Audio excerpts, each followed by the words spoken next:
Vincenzo Cichelli, bonjour.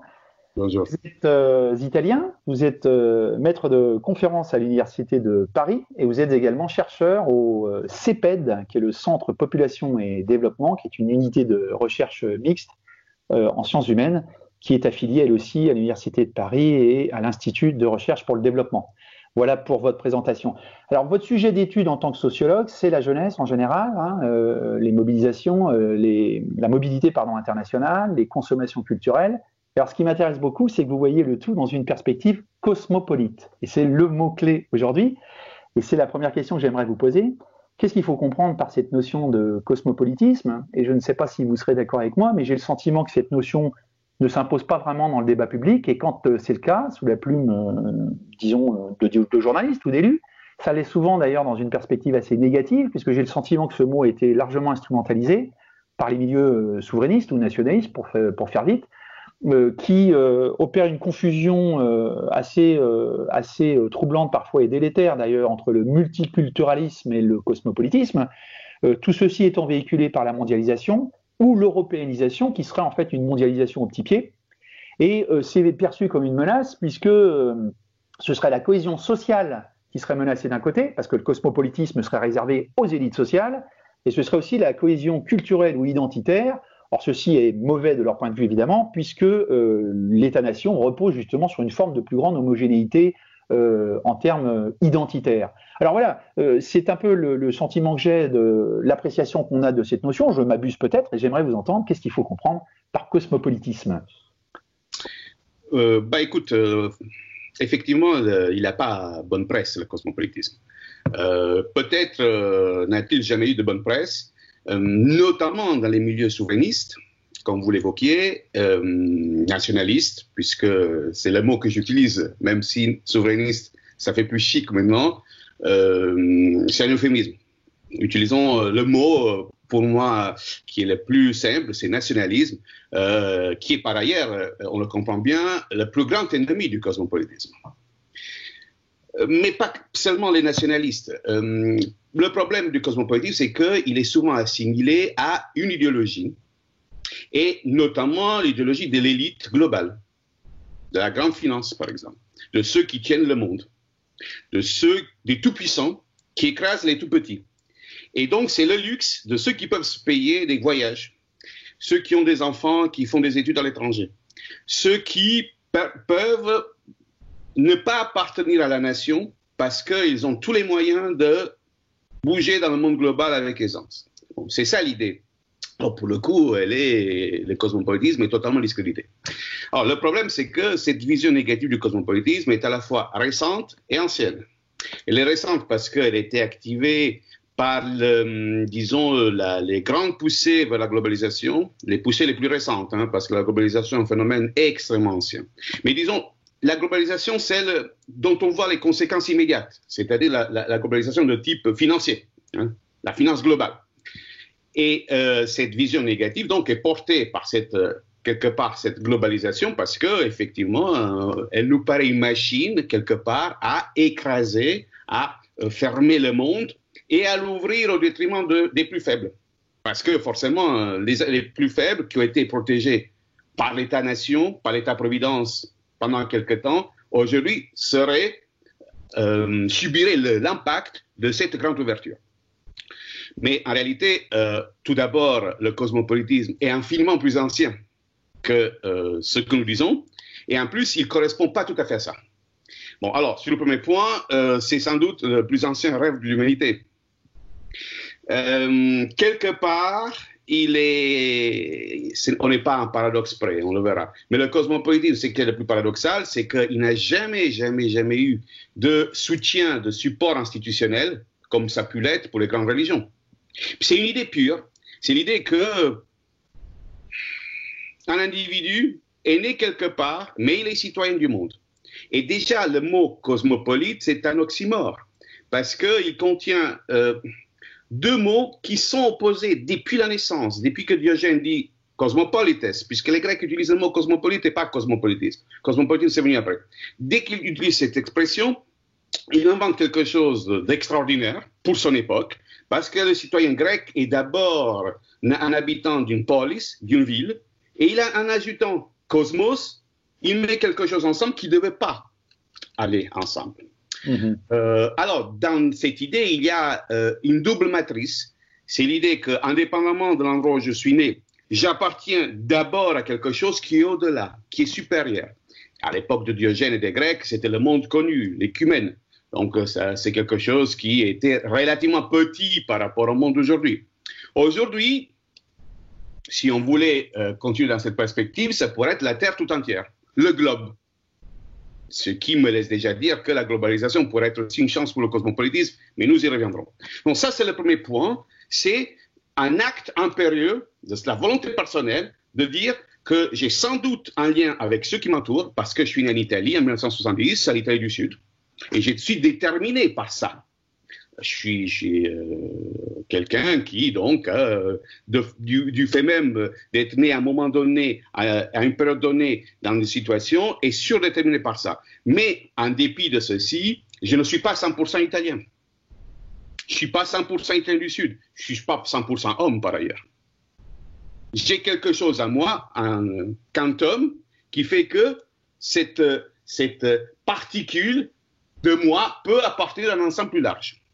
Alors, ça, c'est, disons, la première matrice. La deuxième est corrélée, puisque je ne suis pas que italien, eh bien, je dois penser qu'il y a d'autres façons d'être qui ne sont pas qu'italiennes, et qui sont tout à fait bonnes que les miennes, avec lesquelles je dois me confronter, et qu'elles doivent avoir toute leur place, pour moi comme pour les autres.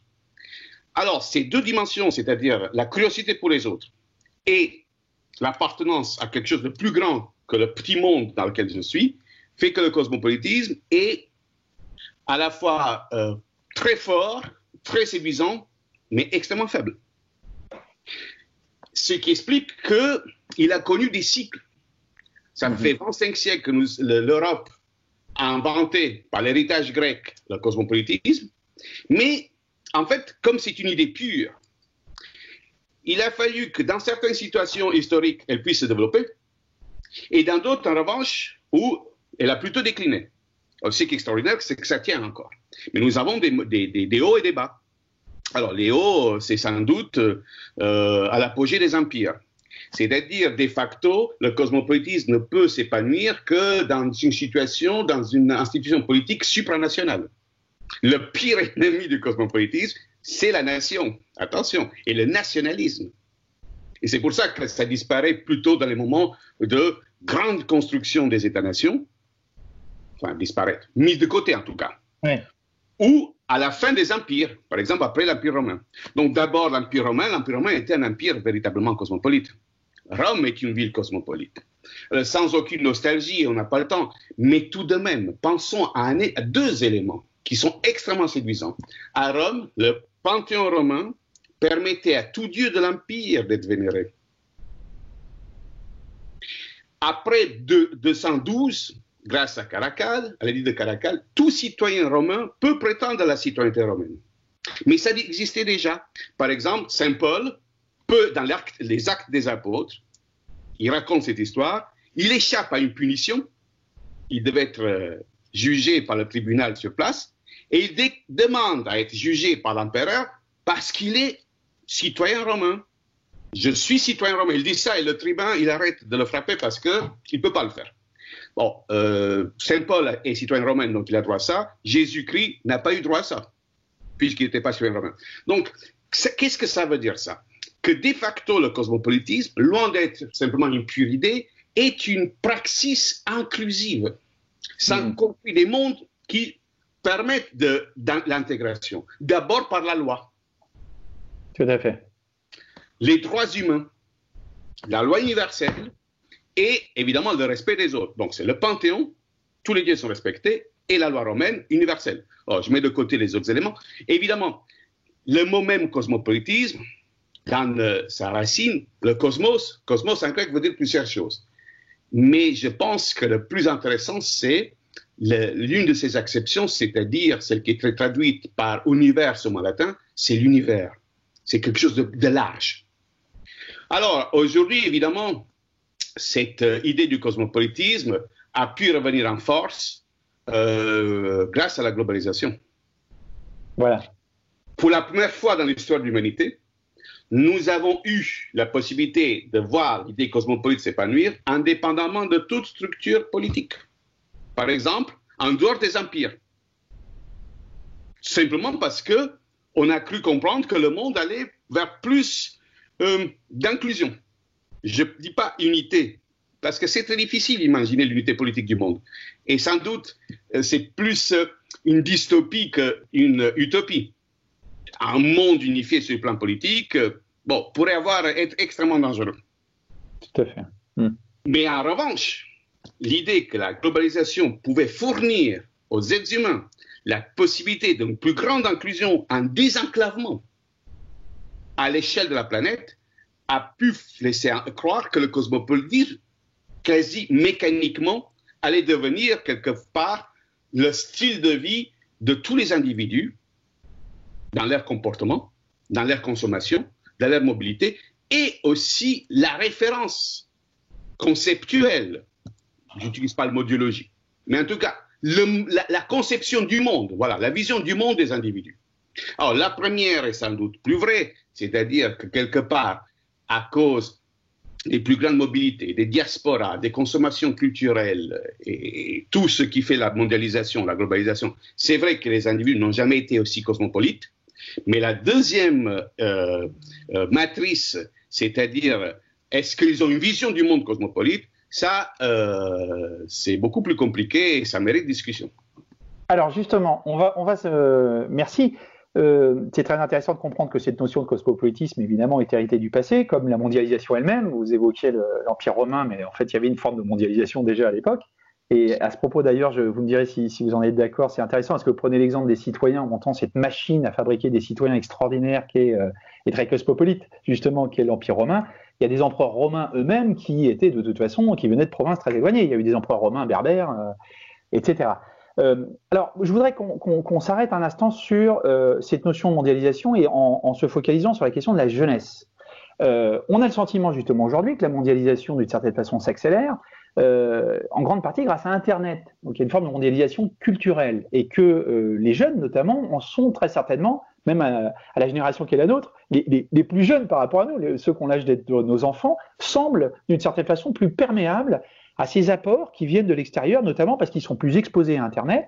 Alors j'aimerais savoir ce qu'il en est, et de comprendre d'ailleurs combien cette exposition est plus ou moins subie, ou volontaire, hein, et puis d'essayer de comprendre à ce moment-là un paradoxe, en tout cas ce qui m'apparaît comme un paradoxe, à savoir que d'un côté on aurait une plus grande exposition justement au cosmopolitisme, pour cette jeunesse, et de l'autre côté, on aura aussi une jeunesse malgré tout qui reste séduite par le discours nationaliste, par l'europhobie aussi d'ailleurs. Et comment expliquer ce paradoxe si toutefois il existe? C'est un paradoxe, il est même au cœur de mes travaux depuis quelques années. C'est le cœur même de ce que j'appelle la socialisation cosmopolite, qui n'est pas un processus linéaire. C'est-à-dire que dans socialisation cosmopolite, il y a l'idée d'incorporer autrui dans son identité, lui faire une place. Peut-être le mot incorporer pourrait renvoyer à quelques significations malheureuses. Mais faire une place à l'autre, c'est ça la socialisation cosmopolite. Pour une raison très simple, c'est que les générations les plus récentes, mais la nôtre aussi, nous aussi on a commencé par là, mais les plus jeunes encore plus sont continuellement exposés à la présence d'autrui. Autrui est parmi nous quelque part. C'est ça. C'est Beck, Ulrich Beck qui dit l'autre est partout. Hein. C'est ça. L'autre est parmi nous et à la fois physiquement. Je parle des diasporas par exemple. Quotidiennement. Vous savez sans doute que même si la cuisine française est la seule au monde qui puisse se prévaloir du fait d'être patrimoine mondial de l'humanité, les Français, notamment les citadins et classe moyenne, moyenne supérieure, mais pas que, sont des très forts consommateurs de cuisine du monde. Il y a 30 ans, je suis arrivé en France, quand je voulais manger italien, il y avait un petit rayon cuisine du monde, c'était des spaghettis et des penne. C'est vrai. Et une sauce tomate. Aujourd'hui, un rayon comme ça n'existe pas. Vous avez La France est aussi le pays où il y a le plus de McDonald's en Europe. Et le plus McDonald's en Europe. C'est aussi le pays où il y a la plus grosse consommation de McDonald's avec une offre qui est en plus très sophistiquée. C'est vrai. Bon, alors, c'est extraordinaire. C'est un élément fort d'une ouverture. Quelque part, il y a plus de nationalisme culinaire. Mais, voyez bien, un Français peut toujours penser que sa cuisine est la meilleure du monde.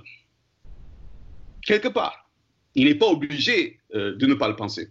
Ce qui est fantastique, c'est que, tout en le pensant, il est capable aussi de manger tous les jours des cuisines d'ailleurs.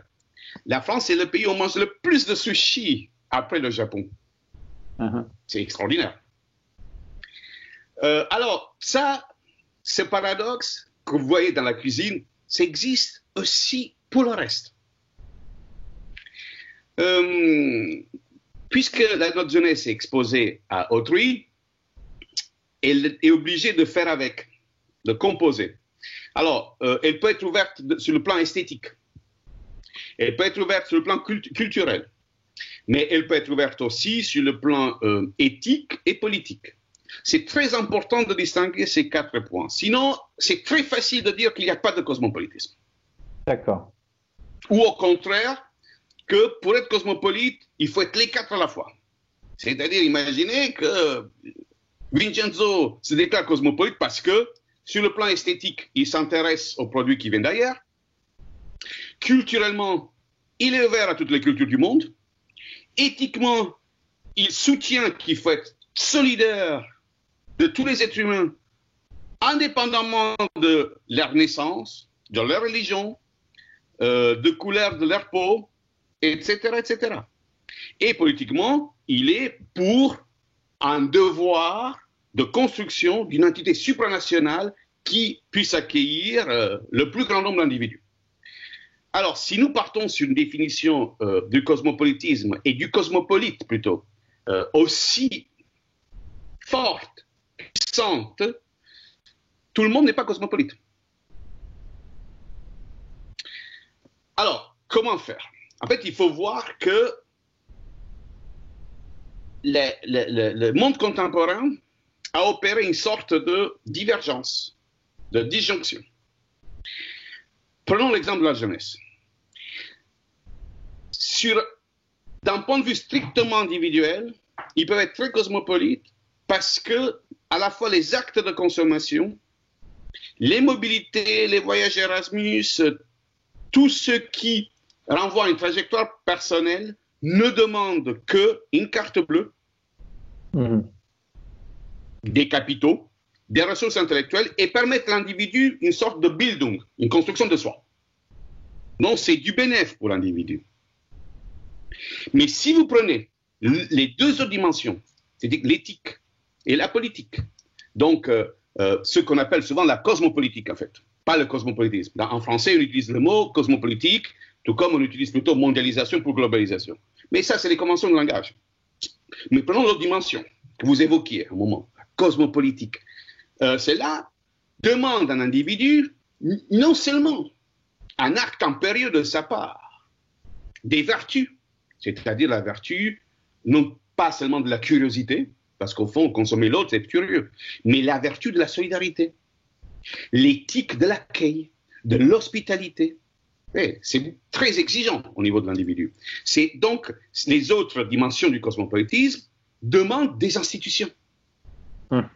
Sinon, le cosmopolitisme, si vous laissez à l'individu la charge de l'éthique et de la politique, il va supporter le cosmopolitisme comme une sorte d'atlas qui porte le monde, voilà, sur sa nuque. Puisque c'est ça le cosmopolitisme, c'est le monde entier. Et ça peut devenir un jeu à somme nulle pour ceux qui pensent qu'ils sont les perdants de la globalisation. Par exemple, les déclassés.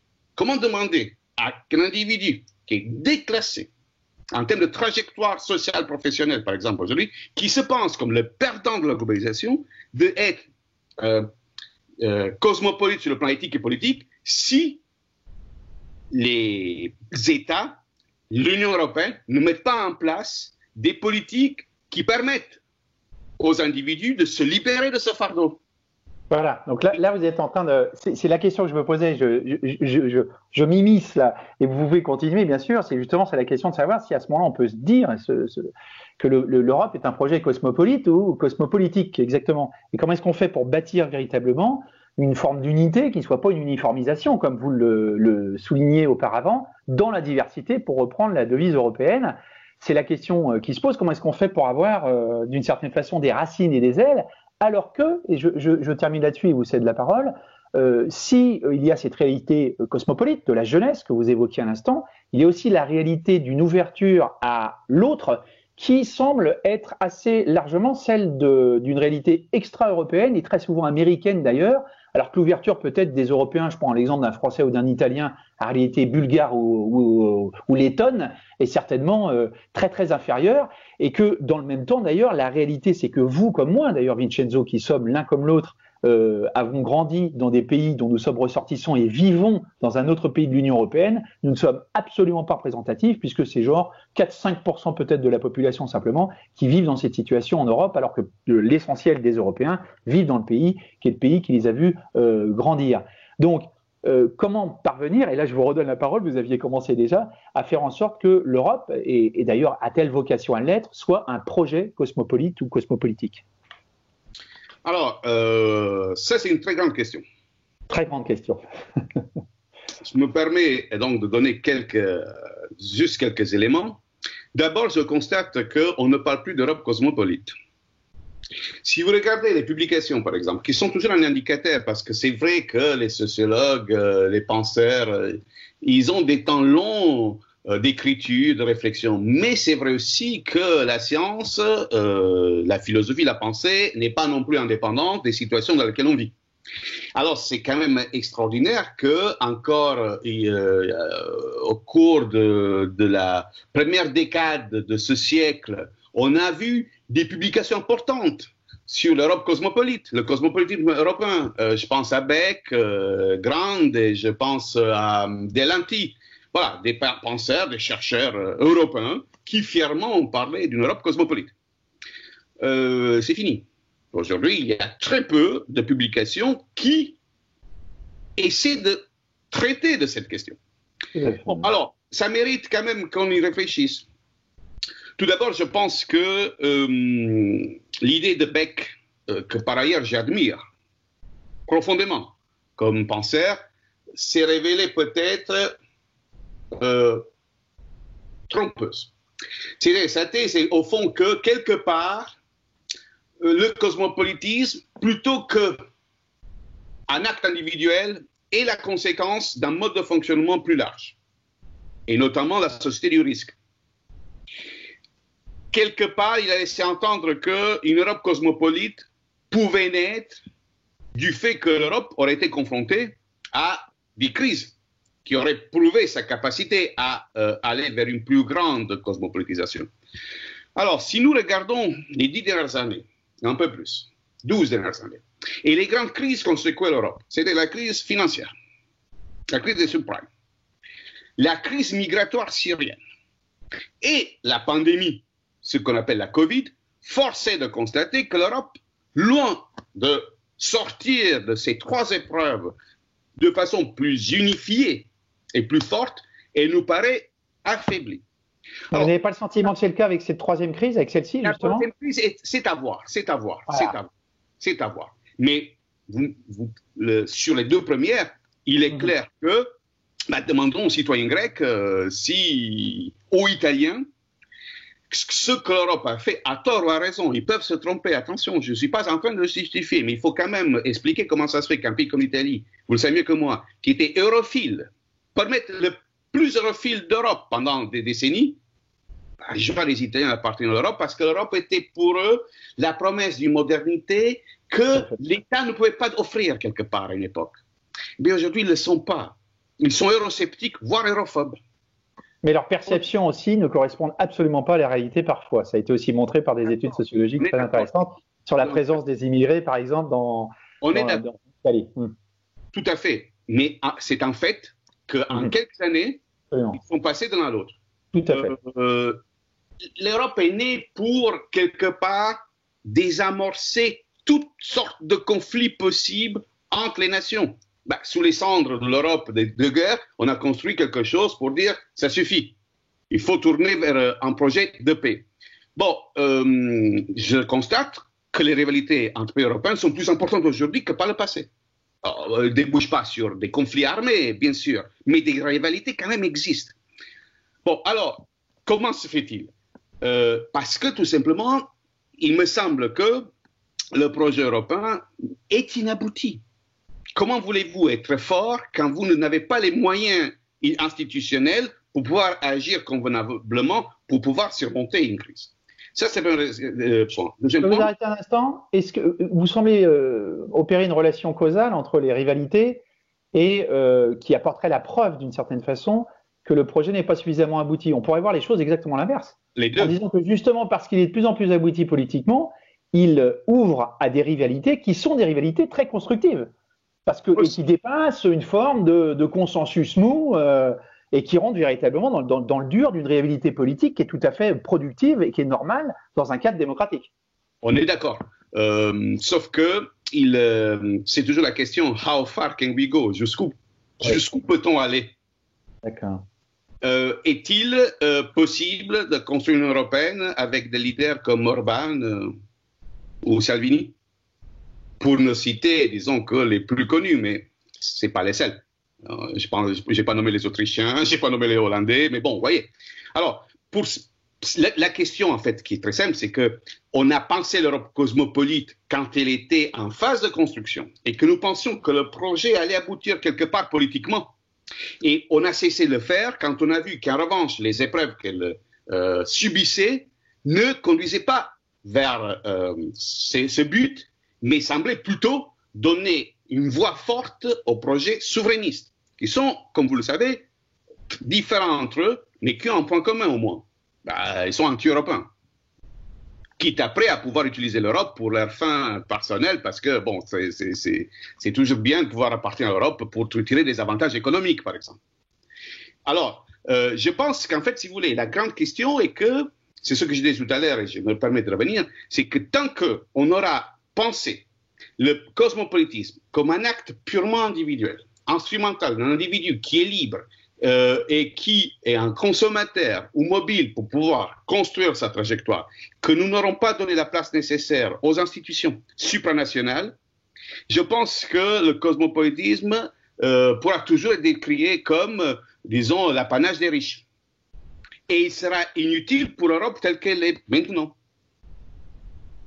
Vice-versa, il me semble que si nous voulons construire une Europe politique, il faut agir sur 3 niveaux.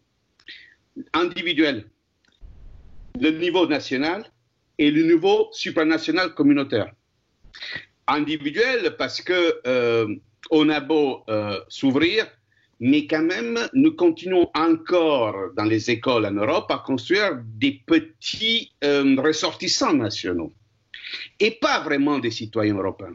Même si les programmes d'histoire font de plus en plus de place à l'histoire européenne, à ce que nous avons en commun, c'est quand même peu de choses.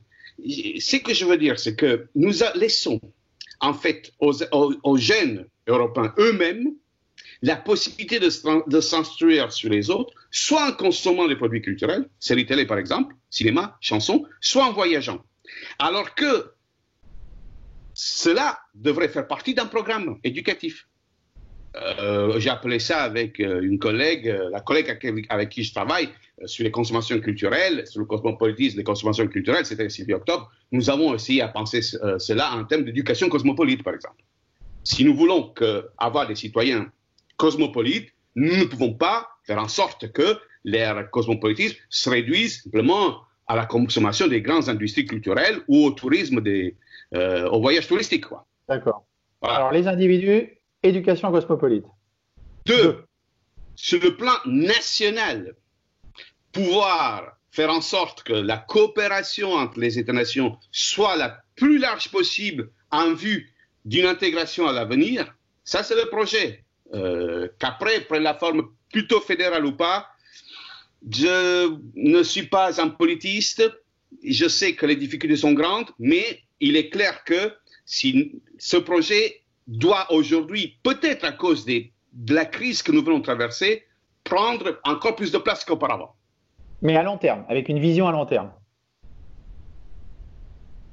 Le temps qu'il faudra. D'accord. Alors c'est compliqué, parce que ça signifie qu'au niveau des États, nations, ce processus qui s'enclenchait avec la monnaie commune se poursuit, c'est-à-dire la cession de souveraineté. Mais c'est compliqué parce que les États ont accepté de céder une partie de leur souveraineté avec la monnaie. Moins avec la défense commune, même si on a commencé à réfléchir en termes d'une défense européenne. Mais franchement, il y a une prérogative sur laquelle il ne lâche pas, c'est l'impôt. Ben parce que c'est ça qui permet à chaque État membre de faire ce qu'il veut de son argent. Et par exemple, aller dans un sens plus social-démocrate ou plus libéral. On a tort de dire que l'État-providence européen, vous le savez mieux que moi, il y a plusieurs modèles d'État-providence en Europe.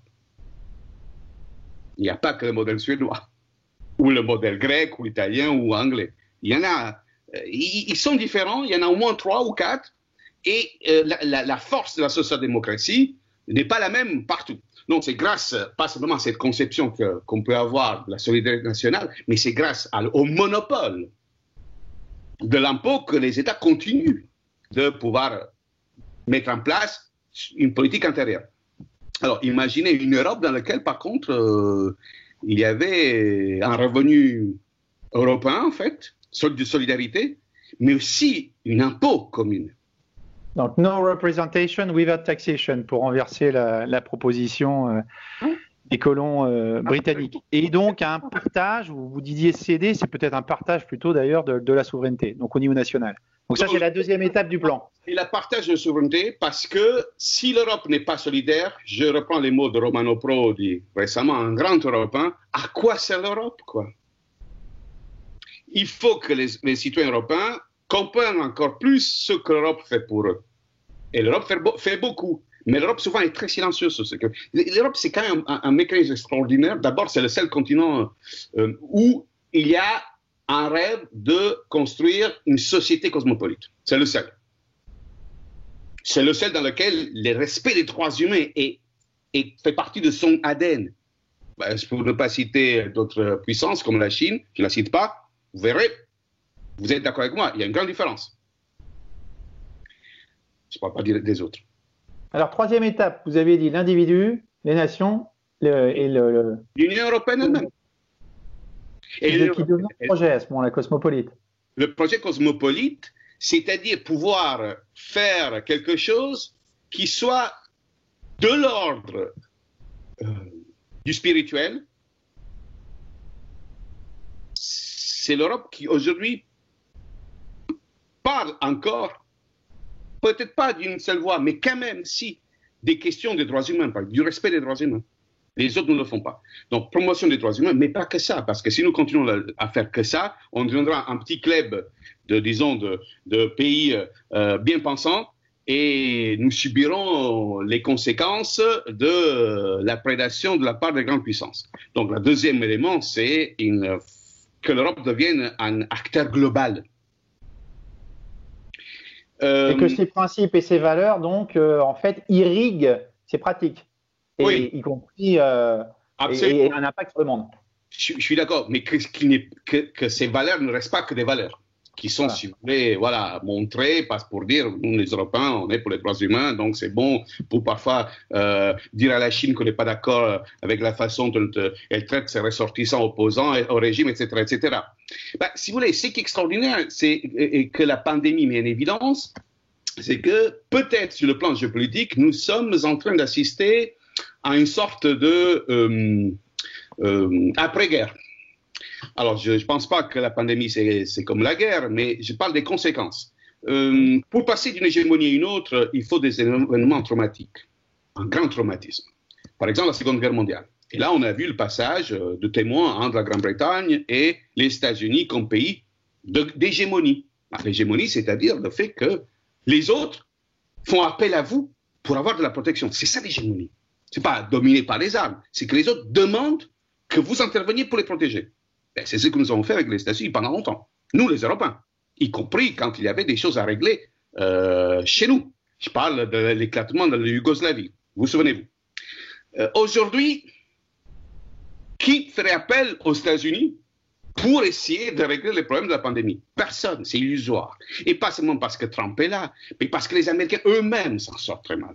En revanche, vous voyez l'investissement que les Chinois font de plus en plus en Europe en termes de soft power, et pas simplement pour faire oublier qu'ils sont à l'origine de la pandémie, vrai ou faux, ça peu importe. Ce qui compte, c'est qu'ils essaient de prendre la place que les Américains ont eue pendant 40, 50 ans, c'est comme pays leader qui peut offrir de l'aide. Vous qui vivez en Italie, vous avez vu les médecins chinois arriver en Italie, l'exportation, enfin les cadeaux de masques, de matériel sanitaire, etc. Et tout ça est l'aboutissement. Intérieur, là aussi, d'ailleurs, à ce qui a été apporté par exemple par la France et l'Allemagne, là aussi, il y a un problème de perception et d'instrumentalisation politique qui a été très intéressant d'ailleurs. Absolument. Et cela ne n'est que l'aboutissement d'un processus qui voit les investissements chinois en Europe qui sont devenus colossaux. Pour l'acheminement des marchandises dans les ports européens, le Pirée, Trieste, Gênes, par exemple. La construction d'une infrastructure qui permet d'écouler les marchandises sur les trains haute vitesse jusqu'au cœur de l'Europe, etc. Et bon, voilà. Donc, vous voyez, face à... Doit-on parler de la menace? Non, la concurrence plutôt d'un acteur qui devient global. Parce que maintenant, la Chine veut devenir globale, elle le pense depuis quelques années. La pandémie lui offre cette possibilité. Et donc, l'Europe doit saisir aussi cette occasion pour assumer un rôle d'acteur global. Absolument. C'est ça ou périr. Là, on a un plan. Écoutez, on va s'arrêter là, Vincenzo. On aura l'occasion de revenir avec vous parce que c'est vraiment très, très intéressant.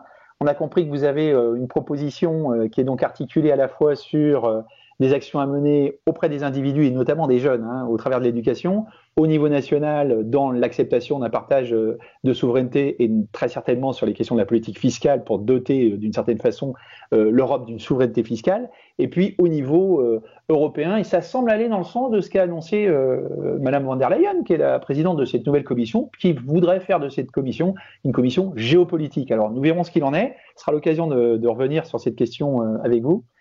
Je vous remercie beaucoup pour tous vos éclairages qui ont permis, je l'espère, de mieux comprendre comment l'Europe pourrait être un projet donc cosmopolite. Merci Vincenzo. Merci.